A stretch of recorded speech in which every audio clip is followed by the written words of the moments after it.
ഒരാളെയും സൗന്ദര്യത്തിൽ വിലയിരുത്തരുത്, അവരുടെ മനസ്സ് കാണാൻ ശ്രമിക്കണം.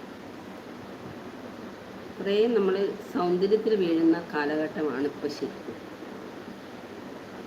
അങ്ങനെയുള്ളവരൊക്കെ ചതിക്കുഴികളിൽ പോയി വീഴാറുണ്ട്. ഇല്ലാന്ന് ആർക്കെങ്കിലും പറയാൻ പറ്റുമോ? പുറമേയുള്ള സൗന്ദര്യമല്ല ഉള്ളിലുള്ളത്, മനസ്സാണ് ഏറ്റവും വലിയ സൗന്ദര്യം. അത് മനസ്സിലാക്കുന്നില്ല ആരും.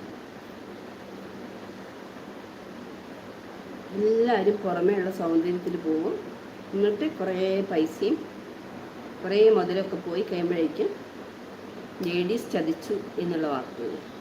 അവൾ എന്നെ തേച്ചിട്ട് പോവുക. പുരുഷന്മാർക്ക് പറ്റണം.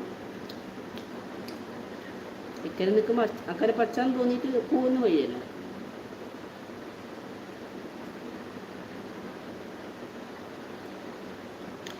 പക്ഷെ ശരിക്കും ഓൺലൈൻ മീഡിയയിൽ നടക്കുന്ന ഒരു സംഭവം അതാണല്ലോ.